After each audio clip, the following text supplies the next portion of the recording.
So it's a nice drive down from Sydney if you're going to Thredbo. You can stop off at Lake Jindabyne. You go through the national park, you got to pay a fee.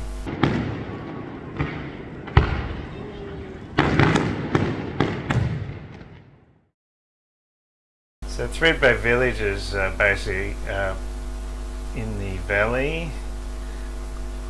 It's got a nice proximity to the ski slopes. I went in spring, so the snow was receding.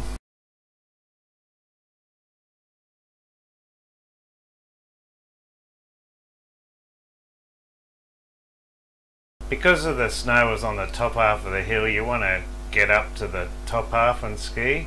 So this late in the season I just went up the new gondola at Merritt's. Well, it's been there for a couple of years, and there was plenty of snow to enjoy, and I haven't skied for a while, so I was just getting my little ski legs back.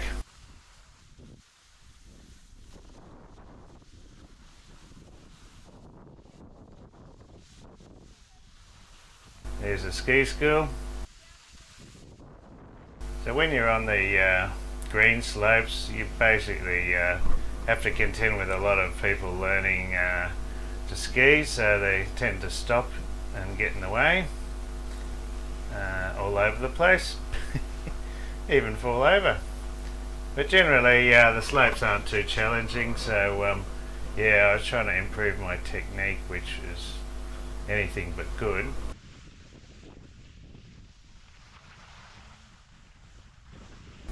If you watch this long enough, you'll see even just in the same area there's quite a variety of different snow conditions and weather conditions, which makes every day you go out challenging or unique.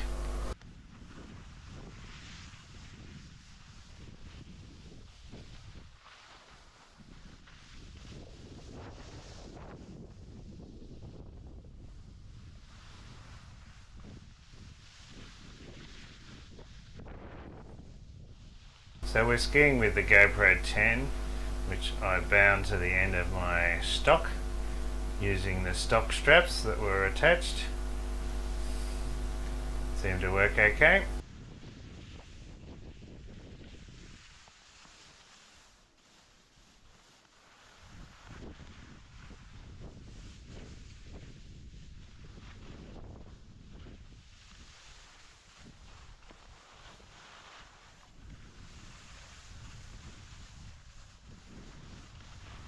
Now if you lean forward a little bit, put your arms forward, you tend to be in the supposedly more athletic stance, which gives you a bit more ability to turn properly.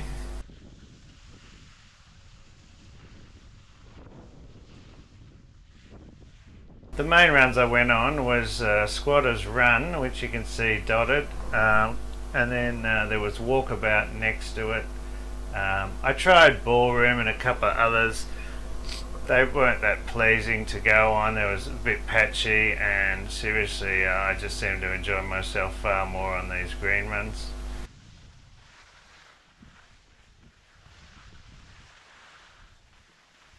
The runs go through trees, so that's quite pretty.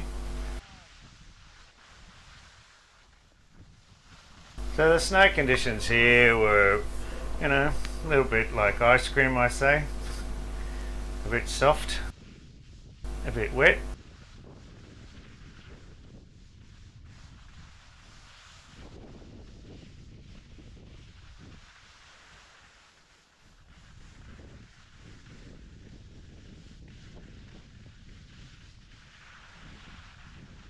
So if you want to learn to improve, you can watch some pretty good online YouTubes by various professionals.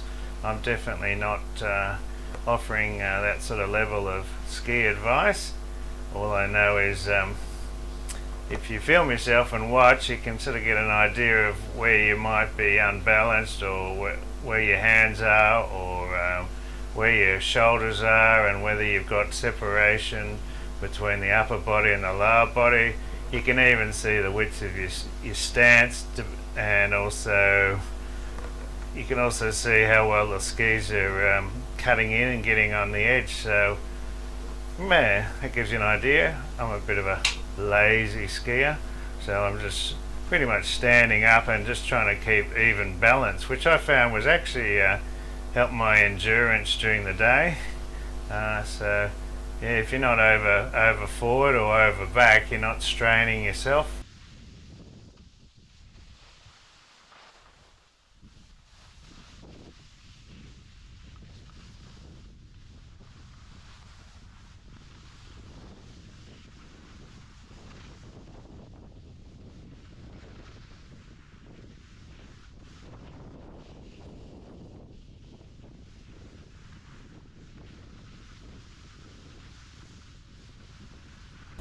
So we're going up the gondola, which was really a treat, I have to say.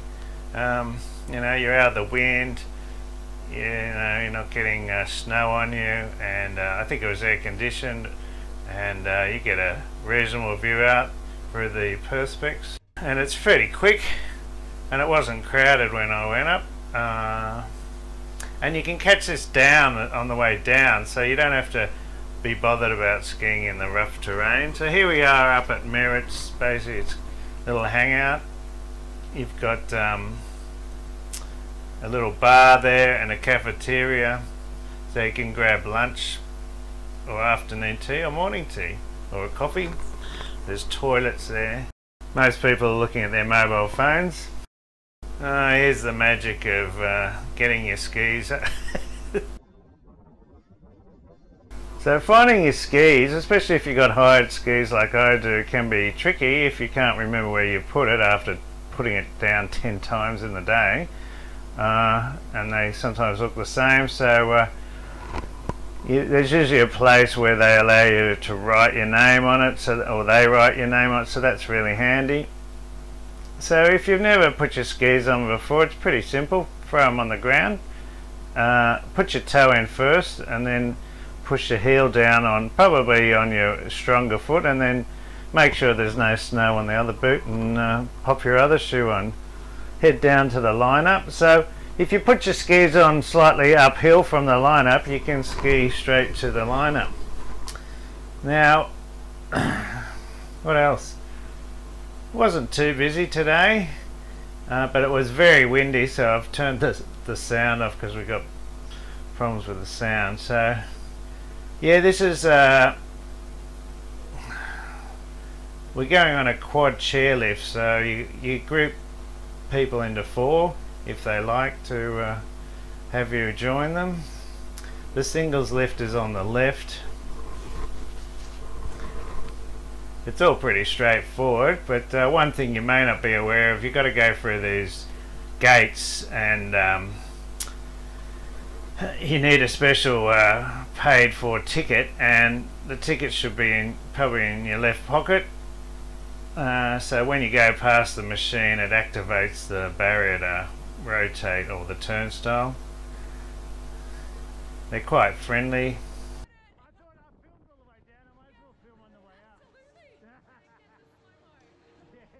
So here, if you haven't been on a chair before, you basically just slowly walk towards it, keeping your skis on. In other words, you follow the people in front of you. Generally they know what they're doing. So there goes the chair now, so you don't want to run in front of that chair where the other people are already waiting, so that's a big no-no. So you've got to wait at that first line there, like now. Chair goes past, and then you hustle to get to the next line, which is in this case a blue line. Hey. And then stop and turn around, hold your stocks, because that chair will come at you pretty quick, and then sit down. Away you go. Now as soon as everyone's ready, you bring down the safety bar just to make it a bit safer. make sure you don't squash anyone's legs with the safety bar or knock any skis off.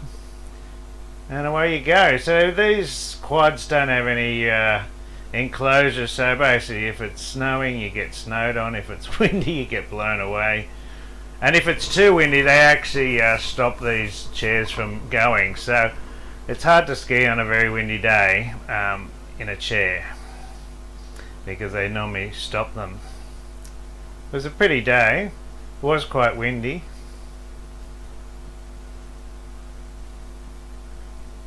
And if you want, you can get chatting with the person you're sitting next to. So there's a massive ski jump there you can see in the background. I did not go near that. I felt like I needed to advance my skiing before I went on to the jump.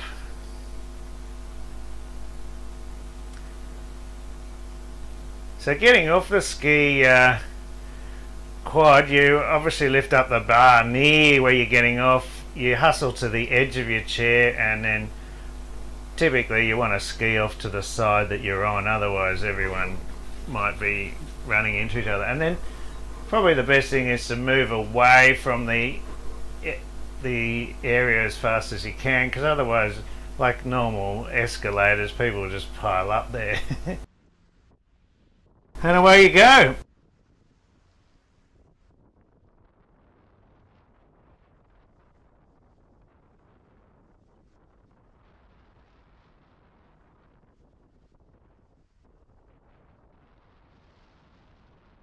Oh, there goes a kid falling over.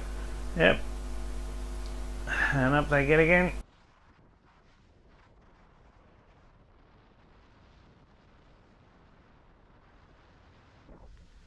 So something you might find if you're a safety freak like me is you want to keep an eye on where everyone is, and new skiers like those two, you don't know where they're going, left or right or wherever, so try and give them a bit of distance.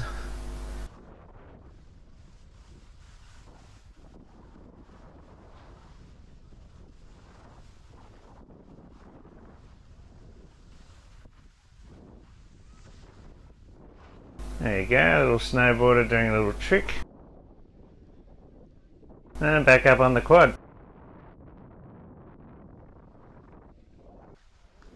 I've just come out from the terrain park, so this is a side chute joining back onto the main run. You can see that's well signposted there on the left.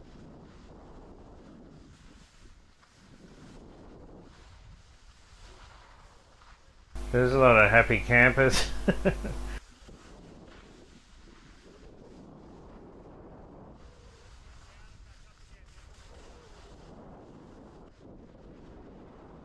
But here's a cross intersection, so yeah, just look for your left and your rights to make sure no one's coming in from your side.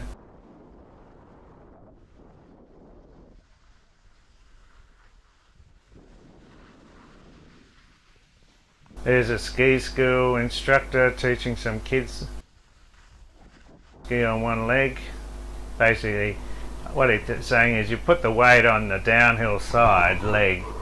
There they are again, they're all following. So they can become a bit of an obstacle going down the hill, because there's just a long line of these little kids wandering along, so sometimes it's best just to stop and let them do their stuff.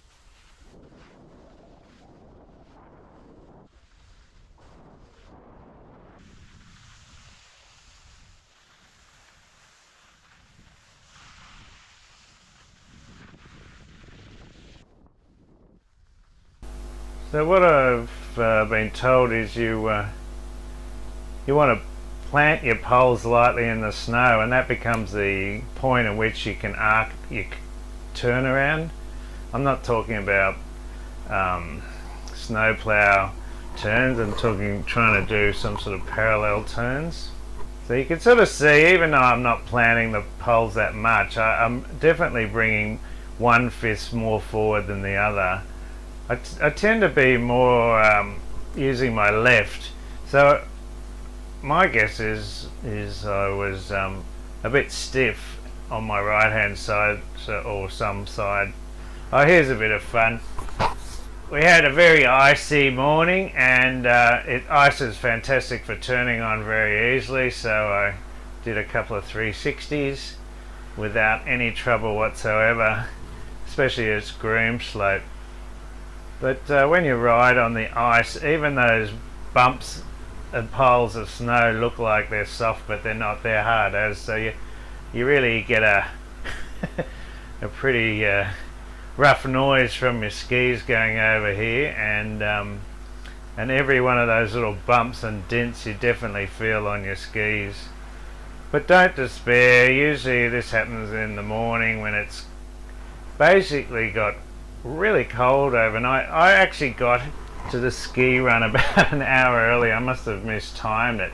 So I had a coffee, and while I was waiting I just left my gear on a seat, and there was a bit of water on the seat, and after I had a coffee I went back and all that water had gone solid frozen ice. So you get an idea. It doesn't take much for a bit of moisture to turn to ice. So this is probably this is what's happened here. The rooms were groomed overnight.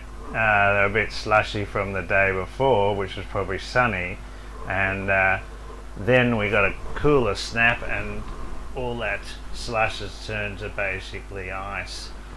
Now within a couple of hours that ice then becomes softened up after people ski on it and a bit of sun comes out. So if you sleep in on an icy morning, don't despair, because you'll just miss the ice. So what's a ski video without a slow-mo? That's my shadow clearly, and yes, you can see how that skis are just sort of sliding, barely gripping.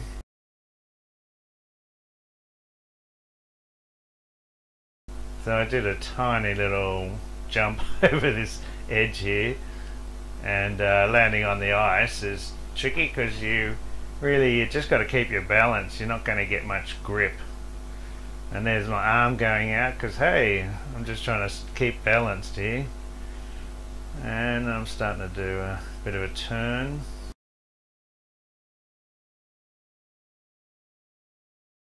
Yeah, that kid obviously knows what he's doing, but he does seem to be sliding just down the hill.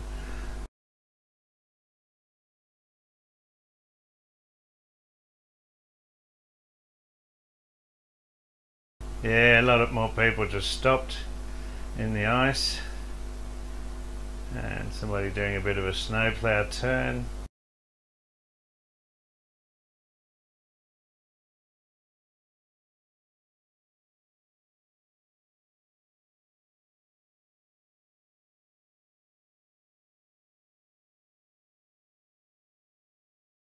I like the spring skiing because you're going to get longer days with sunlight hours. The weather's likely to be warmer, so basically you're going to get better environmental conditions, but the snow may not be the best.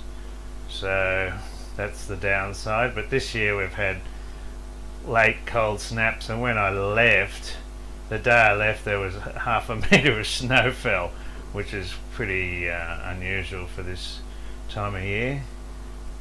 So I enjoy watching people ski. That's another way of learning.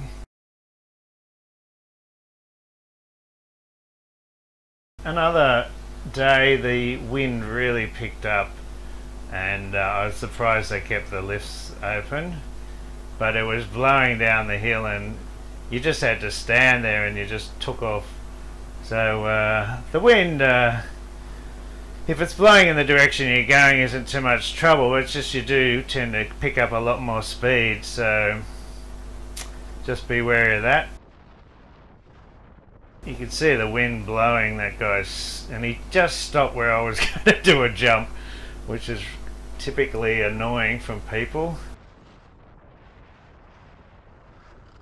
And then anyway, so bouncing around, mind that rock, you don't want to head into that rock.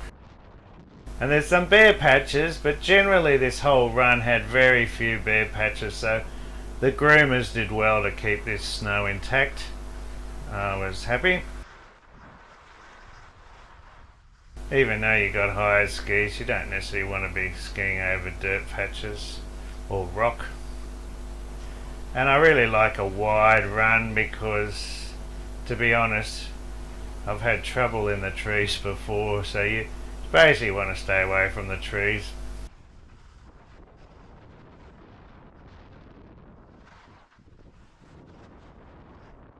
So people were trying to slow down, but I think the wind here was just like making it a little bit harder to slow up. Well, it kind of made the run a bit more fun. There's another ski school, at least they stopped on one side of it. Allows us to get past. And yeah, you can see the snow's back to its nice hard pack with a bit of soft top on it, so that's kind of quite pleasant to ski on.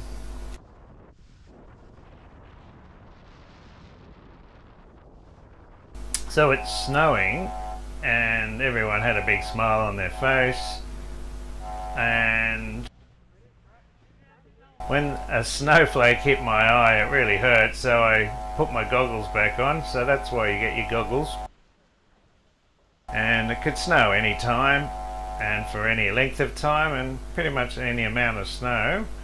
So yeah, always be prepared for any conditions.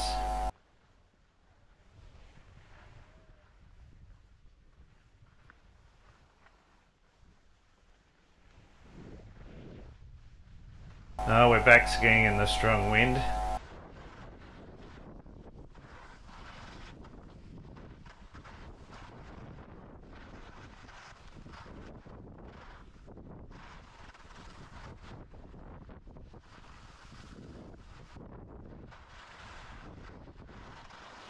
So I was trying to improve my parallel skiing, and I did a couple of exercises, including like holding a pole across your two hands in front of you, so that like helps you get your forward stance and balance, and practicing doing like nice slow curves rather than a tight zigzag and stopping. So trying to get a bit more fluidity into the movement, and then mixing it up with some large arcs and some tighter turns.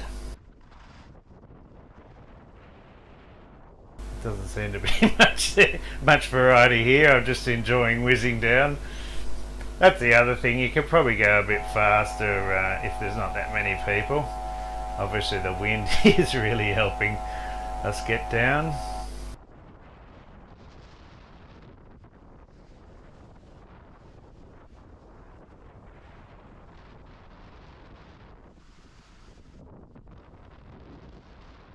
So the Thredbo village is quite quaint. It's got a variety of architectural styles and sizes of accommodation, and private lodges which you can't stay at unless you know the owners, and then there's plenty of rental places as well. There's a youth hostel down there.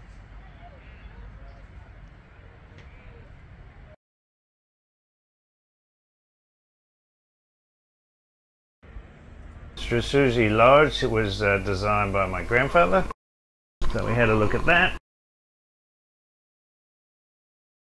The weather can be quite different down in the village than it on the slope, so we've got a bit of rain in the village, but I'd say it's snowing further up, so that can be quite common. This is the main square. It's not that big, but it's got a variety of restaurants and shops, including the general store.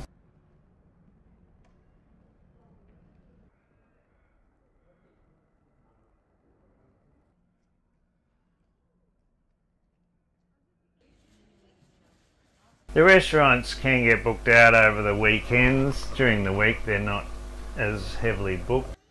Fireworks were quite good. And a surprise, you can see the fireworks from the town square.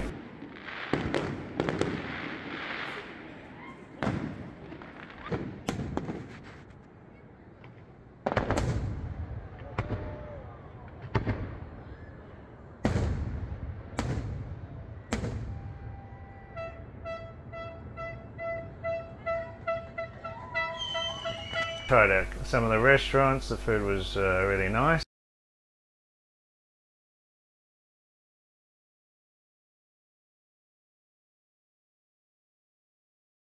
It was entertainment. We met Joel. He's lives up in Sydney and does entertainment down there.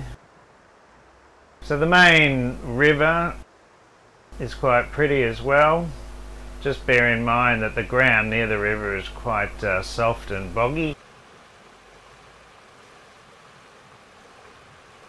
They've also got an indoor aquatic centre, gymnasium.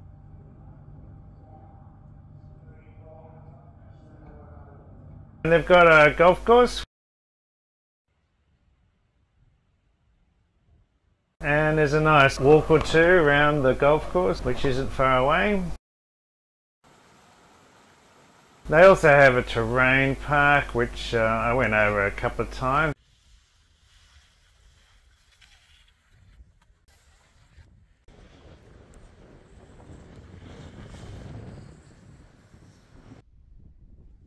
The problem with the terrain park is if you go over that bump, you cannot see who's on the other side. So if there's somebody fallen over or stopped there, when you take off, you might be ending up landing on them.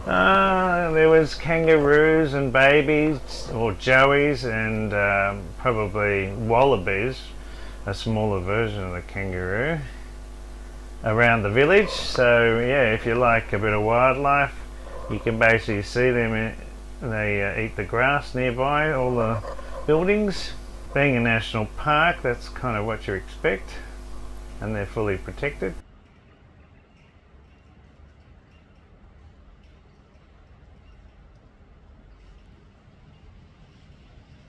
So we're just going over some of the runs, so if anyone wants to actually know what runs what. This was playground. I did this once, I quite enjoyed it, but I really only went on it once.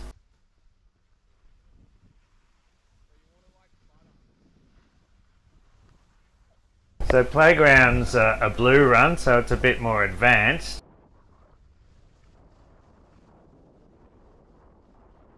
It starts off pretty easy. It's probably one of the green runs, and then you join onto, you turn off here to the left. And it's quite undulating and it gets quite narrow, so you got to do tighter turns, a bit more accomplished. It was a bit of fun, and if you kind of wanted to do some tricks or something, you could probably use those side bumps. Somebody's exited there quite often. I went down a bit further, so always check when you're intersecting with two paths that no one's coming from the other path. That's why. And then here we are, going down a bit more. The trees are curiously looking dead, half of them. I don't know what that is all about.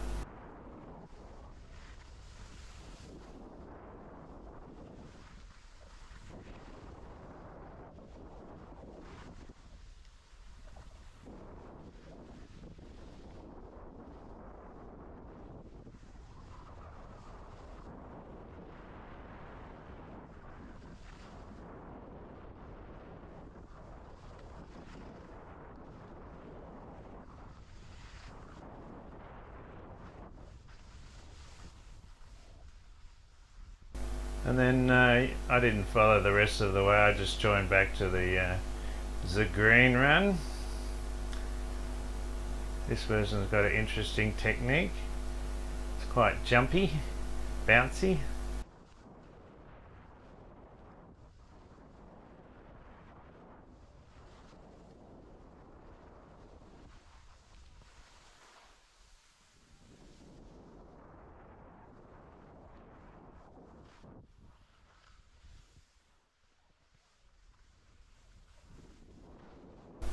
That guy in the blue and the yellow, I know that guy. We went out drinking in the evenings.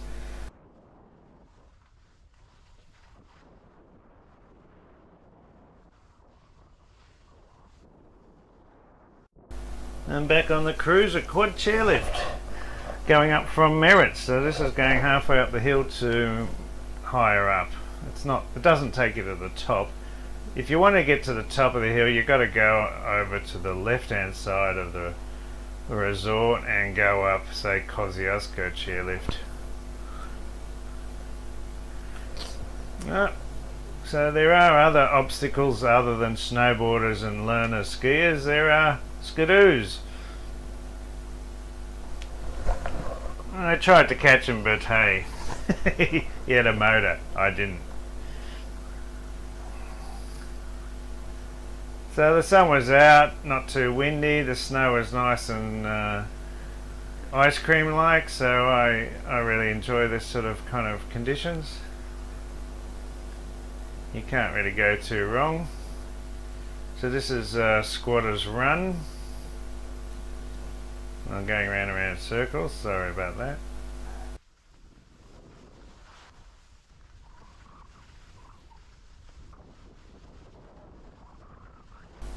Yeah, if you watch a lot of Australians ski, or people skiing in Australia, they do tend to be pretty lazy with their hands and their arms. It's like that guy who's just sort of not doing too much. This is walkabouts.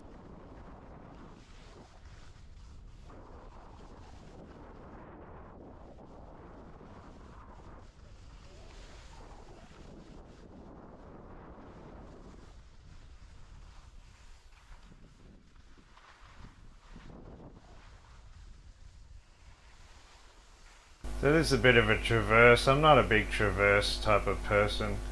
I find it rather dull.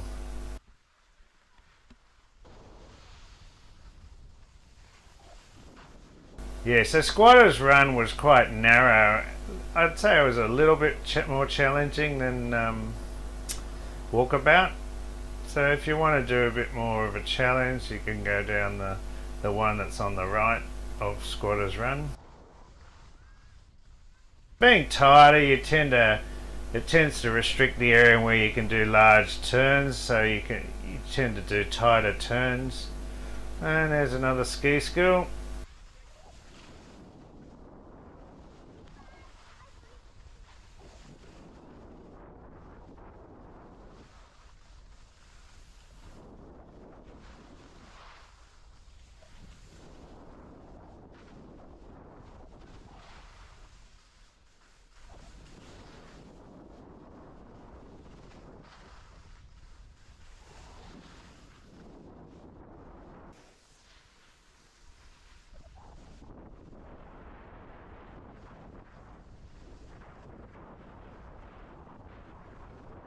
And then just to compare the difference, this is Squatter's Run, which is to the left of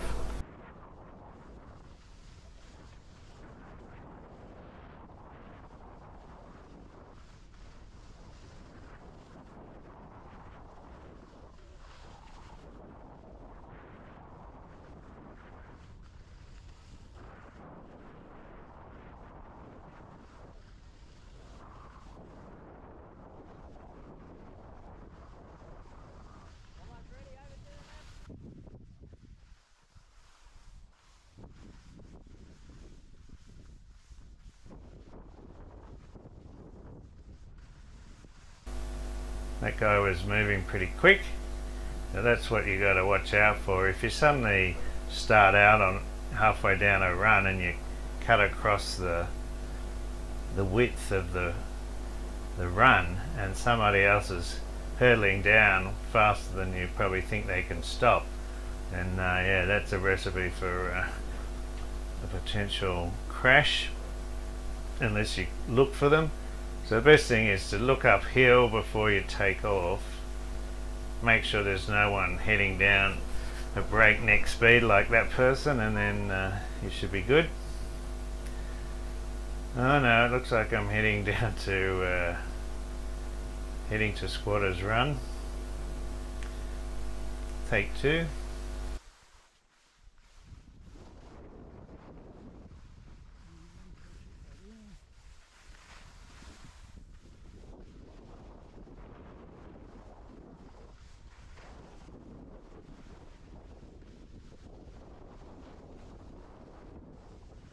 Yeah, so watching that person ski, they tend to be doing quite almost a zigzag turn. They're doing a hard turn. You can see the snow flicking up, and then they're going straight, hard turn, straight, hard turn. So I guess if you, oh, there's a kid just fell over. So my skiing was probably like that before, but I'm trying to improve it to more nice S's rather than a tight turn and then straight. See how it's really pushing hard on it. So that's great if you want to stop and or slow up a lot on the turn, but it's very it can be quite tiring, and also it's just not really fluid. So here's on the near the top. This was actually my first day back on the skis, so I was very cautious getting down this part, which is probably just a blue run, but it wasn't really that challenging. But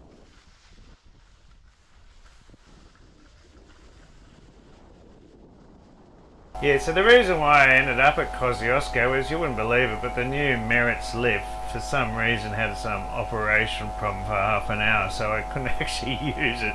So I ended up going up to the top of Mount Kosciuszko, and then was trying to work out how to get back down. Here we go, we just check uphill. Yeah, there's somebody there, but we should be able to sneak across for a nice coffee at Karela Cafe, which has a pretty view. And then we're back down in the village. There's some nice sunsets in the evening. Thank you.